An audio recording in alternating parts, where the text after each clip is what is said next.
Thank you for having me today. You may notice that, let me move this and you'll see, I must not have gotten the memo because I've done red slides.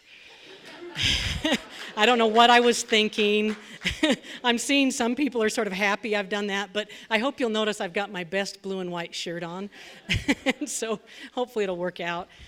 Listen, I really enjoyed Bob's presentation. And Bob, I want you to know I was at a convocation yesterday up at the University of Utah campus, and the guest speaker talked about some of the same things you talked about and really echoed what you're saying. And he did this interesting thing where he pulled out his phone, like I'm going to do, and he said, I want you to look at this piece of technology. And he said, and then think of, your kids that are in high school or whatever. This is the crappiest piece of technology they'll ever own in their lifetime. And it just kind of blew me away as a comment because I'm sort of like, wow, what's ahead? Yeah, so I really enjoyed Bob's comments. I was tasked to share with you, a few trends that are very impactful and important for you to know about in business. And I could have picked any number of them, but I've decided to just pick out 4. And I'm thinking of these much like I think of a clock. My daughter has a clock in her apartment. And it's one of those clocks where you can see all of the innards, all of the little, what do they call them, rotators that turn? The gears of the clock. And there's always these big gears that turn smaller gears, and it's really how the clock works.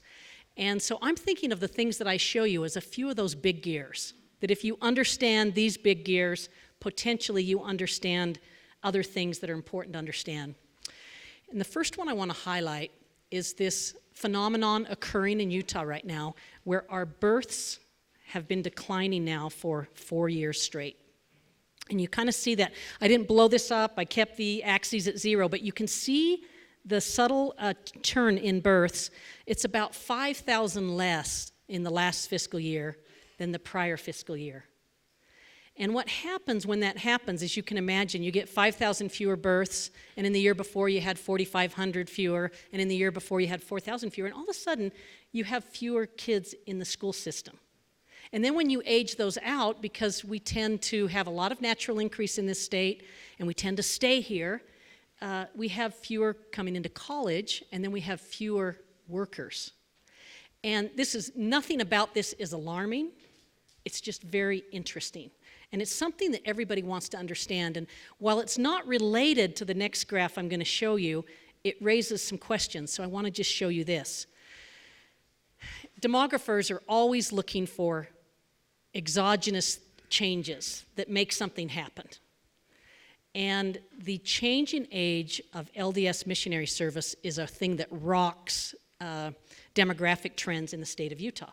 Now, it could be a temporary or it could be a long-lasting. I would say on the change from 19-year-olds to 18-year-olds for young men, that's a little temporary thing. We'll have some long-lasting, but not maybe as much. But the change to women serving at younger ages and a higher participation in missions is a stunning change in our state. And demographers, way too early to understand this, but they're trying to understand, what does this mean for age of first marriage? What does it mean for family size? What does it mean for college completion rates? I'm just sort of tossing those out there for you to sort of think about. They have this term in demography where they say demography is destiny. And that is to say, if you understand your demographics, you can actually understand the future. So this is a big deal for us to understand. Another thing they say, and I'll credit this to a colleague of mine, Pam Perlich at the university, but she'll use the term demography is possibility. So if you understand demography and you can kind of influence what happens, then it pretends the future. So I have not answered a question here. I've basically said that demographics is a super interesting thing for business, and we have some things going on right now, declining births, changing missionary age, that might have ripple effects through the economy. Let me show you another one. This is another big gear. So demography is one big gear. The next one is going to be education, and I've picked a major red flag or warning sign that we're seeing in our state right now. These are college completion rates, and far to your right, you'll see total college completion rates, percent of Utahns with a bachelor's degree in 2011. That's the most recent data. And it takes people 25 to 64, and it's 30%, about 1 in 3. If you look at 65 and older, it's 26%. If you go to the 45 to 64 cohort, it's 30%. If you go to the 35 to 44 cohort, a little higher than 30%. Notice as I go through those cohorts, the younger you get, it keeps going up. And then we get to the 25 to 34, and it drops, and not just a little bit, but a significant amount if you're someone who follows this data. This has been going on in our state now. This comes from the American Community Survey, and it's the 3rd time running that we've seen this decline in completion rates. And it's really got people concerned. What is it that is keeping Utahns from finishing their degrees at a time when college degrees are paramount to a success of an economy? Now, I will add that so are associate degrees and certifications and tech degrees. That's not included in this data. I'm just showing you one. But this is something that a lot of people are watching. And if you spend much time on Capitol Hill right now, they're talking a lot about education because it's a big gear and very important to our future. Okay, 3rd one, I'm going to jump over the economy right now. And I'm going to just show you some data about wages in our state. And we have come through this gut-wrenching economy, the Great Recession, the worst economy in our lifetime, and we have catapulted out of it, and Utah now for 6 straight months has led the country in job growth. We've had the fastest growing economy for 6 straight months. Impressive. But if you look at our wages, we have, depending on what you want to call 6 to 8 years, of flat real wages. This means we adjust for inflation, and average annual pay, or the average wage, is flat in this state.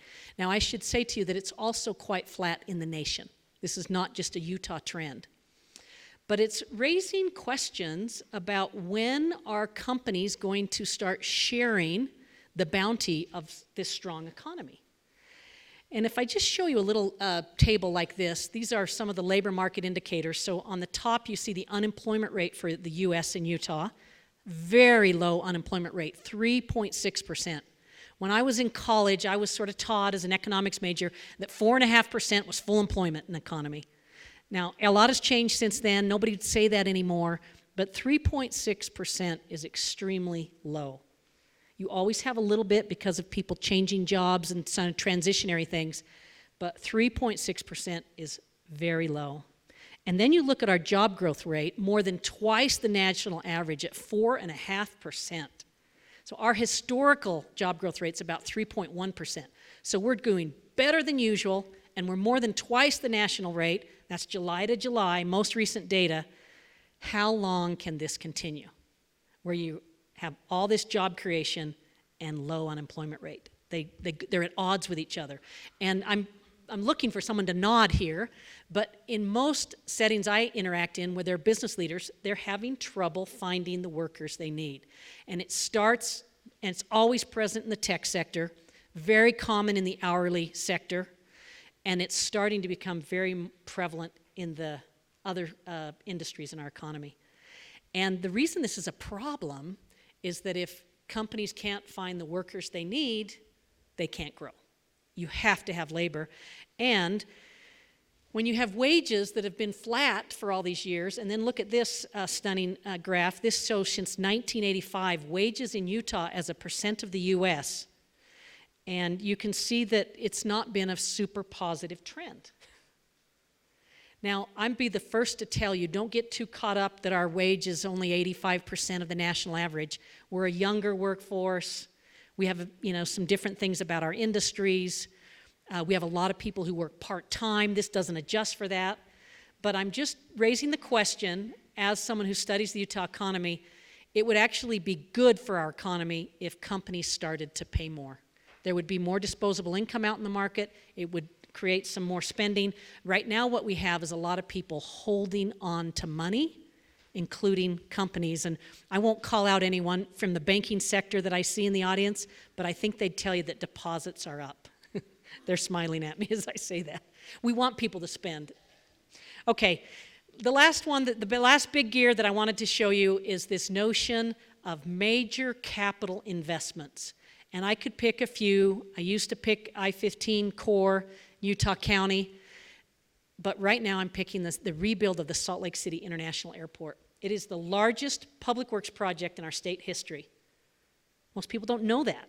We don't know that because you're not seeing it yet. It's all behind the scenes. But it's not too long before you're going to start seeing the roads rerouted as you go to your international airport. And this will take the airport about 10 years to complete because they have to keep the airport going while they do this. We should all celebrate that fact because they're not moving the airport, right? Like, we love our airport, the accessibility of it and all those sorts of things. But look, this is superimposed over downtown Salt Lake City. So you can see that green block is where City Hall is. That curve is the Salt Lake City Library. Big city blocks in downtown Salt Lake City. And you can see this extending over about 8 city blocks. So it's the complete rebuild of like 8 city blocks to put in this new terminal. Fascinating. What does it mean to manufacturing in our state? What does it mean to tourism in our state? What does it mean to business travel? What does it mean for Delta being a hub in our state? I've learned over time that if you focus on major capital investments, you can learn a lot about the future of the economy. Okay, well, those are the 4 big gears I wanted to share with you: demography, wages, major capital investments, and education completion rates. I will close, and they told me I could have a couple of time for questions, but I will close by just telling you that what I really should have done is put this major trend that I'm seeing in the state, and that is the rise of Utah County. That's been going on for a long time, but right now, because of all of the undeveloped land in Utah County, in close proximity to the jobs and the urban center, everyone that's looking at long-term trends sees Utah County becoming more and more prominent, not just in population size, but in jobs, the contribution to the economy, and importantly, in political power. So that I would think that that's another really major trend, and you're all a part of that, and I would just encourage you to make the very best of it because there's a lot of people that would love to be in that position. Okay, with that, I'm happy to take a couple of questions. Sure. It is. Yeah, so the prison, I put the David Eccles School of Business and they quickly flipped it to this. Try and go backwards there. See, I did that and they jumped it. You know what? So yeah, there's several major capital investments and there's some happening in downtown Salt Lake City that are impressive. The prison relocation would be another one. So you absolutely, in my judgment, reading the numbers, have to relocate that prison. The opportunity is too great for our economy to take these 2 largest counties in our state that are joining together and create an economic engine at that joint. And the problem would be if they take that area and put in a bunch of housing.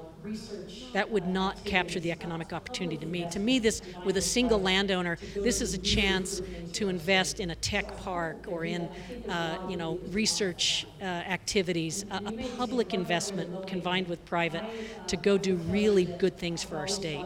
So I'm hopeful that they'll do that, and I think there's a lot of good leaders that want that to happen. And you may be saying, well, what about where they're locating it? I will tell you that I've always thought it should be somewhere in the Tooele County, sort of Salt Lake area there because of the land and the underused infrastructure there. I-80 has a lot of capacity that's not being used, so I think they did an okay choice. Any other? Yeah, sure. Right. So the question about our state growing and if our births are on decline, we're going to have a lot more migration potentially. It's absolutely true. Right. So question about our state growing and if our births are on decline, we're going to have a lot more migration potentially. And it's absolutely true that people move for jobs. And if you create jobs, you'll attract people. But if you don't have a ready supply of qualified labor, those jobs will go someplace else. And I don't know if someone here is representing Adobe, I'm assuming so, but think how many options they have. And we would love them to take the option to be here, but we have to provide the workforce and the infrastructure for that to happen. My personal opinion on the births things is it's just something to watch. It's always been, in my world, we talk about something called the demographic cushion. So in Utah, you have this constant birth effect that always provides labor and talent and growth to your state. And if it dims a little bit, that will slow our growth. I think a likely thing is that there's probably fewer women of childbearing age. That it's a demographic. I think that we don't know yet why they're declining. I think a likely thing is that there's probably fewer women of childbearing age. That it's a demographic phenomenon. But so tie it with the LDS missionary change. If women in this state start to just have a slightly fewer babies because they delay childbirth, that's monumental in our state. Any tiny change in fertility is a really big deal.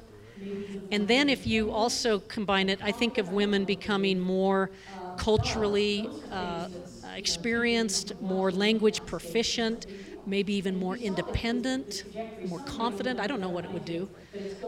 But those are things that people need to be watching and looking at in the state because it's a big deal. And you saw the trajectory. Someone may know the number better than I do, but it's going somewhere from like 8% of total missionaries to pushing 30%.